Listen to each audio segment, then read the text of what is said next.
चले एक्सरसाइज 3.1 का question number 1, x minus 3y is equal to 3 और 3x minus 9y is equal to 2।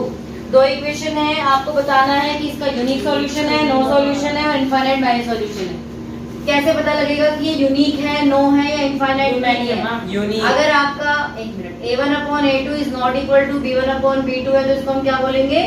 Unique solution या फिर exactly one solution.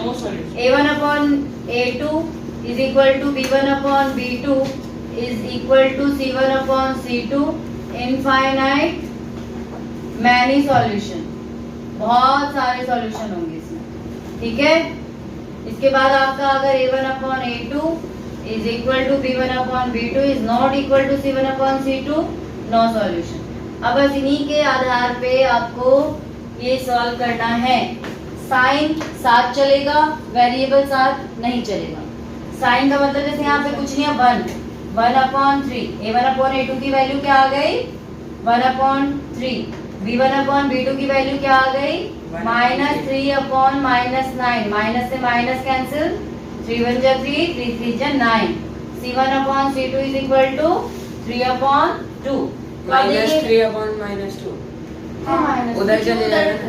दोनों ही इधर है ना, माइनस से माइनस वैसे भी कैंसिल हो जाएगा। देखो या तो दोनों इधर हैं तो आप सेम साइन ले सकते हो, अगर दोनों एक इधर है और एक उधर है तो दिक्कत होती है आपकी। ये दोनों सी ना या तो ये राइट RHS में होना चाहिए या फिर LHS में होना चाहिए, इसका ध्यान देना। अगर मैं माइनस में रखूंगी तो कैंसिल आउट हो जाएगा। तो यहाँ पे सिचुएशन क्या दिख रही है?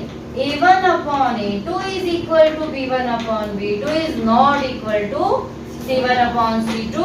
तो फिर यहाँ पे आपको ऐसे लिख देना है no solution. Yes, no solution. अगर आपसे पूछा जाए कंसिस्टेंट है या इनकंसिस्टेंट है तो आप बोलेंगे इनकंसिस्टेंट है। अगर आपसे पूछा जाए कि ग्राफ पे लाइन कैसे बनेगी? पैरेलल लाइन बनेगी। तीन ही आंसर्स इसके होते हैं, ठीक है। लाइन कैसे बनाएंगे? हाँ जी, लाइन कैसे पैरेलल लाइन। हां, तो पैरेलल लाइन तो बनानी आती है, बट कैसे प्लॉट करेंगे? कैसे प्लॉट करेंगे? हाँ।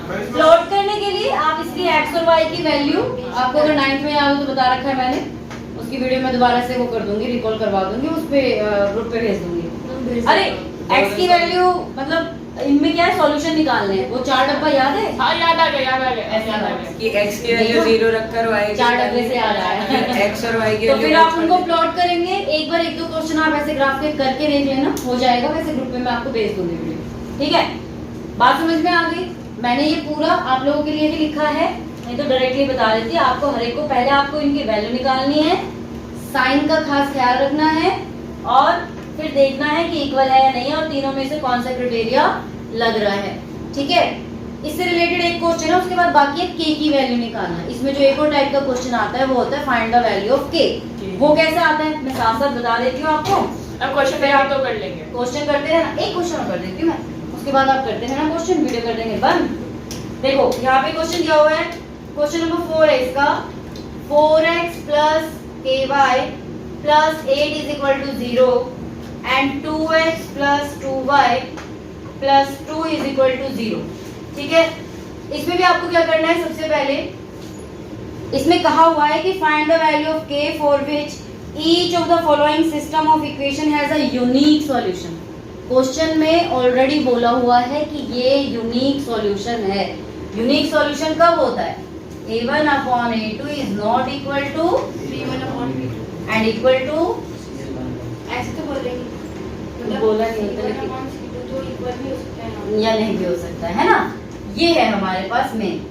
अब इसे क्या करेंगे? 4/2 is equal to k/2 is not equal to, is equal to नहीं लिखी इसमें k की तो बहुत सारी वैल्यू हो सकती है। हाँ तो देखो ना, इनफिनिट वैल्यू हम वो देख लेंगे k की वैल्यू क्या नहीं हो सकती, बाकी उसकी वैल्यू हो सकती 4 है। नहीं हो सकती तो क्रॉस ये इधर जाके इनटू हो जाएगा। क्यों काट दो ना 2 से 2।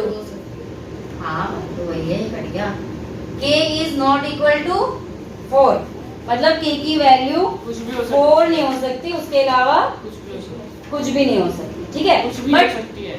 सॉरी, कुछ भी हो सकती है, बट आपको पूरा वो सब नहीं लिखना है। आपको सीधा लिख देना k is not equal to 4, ठीक है। आंसर वही है। आंसर भी वही है। k is not equal to 4। बात समझ में आ गई? तो इस तरह से k की वैल्यू, और हो सकता है कि पैरेलल लाइन का दे दिया हो, है ना? अगर पैरेलल लाइन का दे दिया हो तो आप ये वाला सिचुएशन यूज करेंगे, फिर आपसे क्रॉस मल्टीप्लाई और ये सब करके आपको k की वैल्यू निकालनी है। एक्सरसाइज 3.5 पूरी तरह से इसी पे बेस्ड है। क्वेश्चन 17 है इसमें, वो आपको करने हैं। उसके बाद आपकी वर्ड प्रॉब्लम्स चालू होंगी। 17 नहीं 10 है। इसमें 17 क्वेश्चन, 17 क्वेश्चन। पीछे चलो, पीछे भी एक पेज है। ठीक है, अभी ये क्वेश्चन आप स्टार्ट करिए, अगली क्लास में वर्ड प्रॉब्लम करेंगे।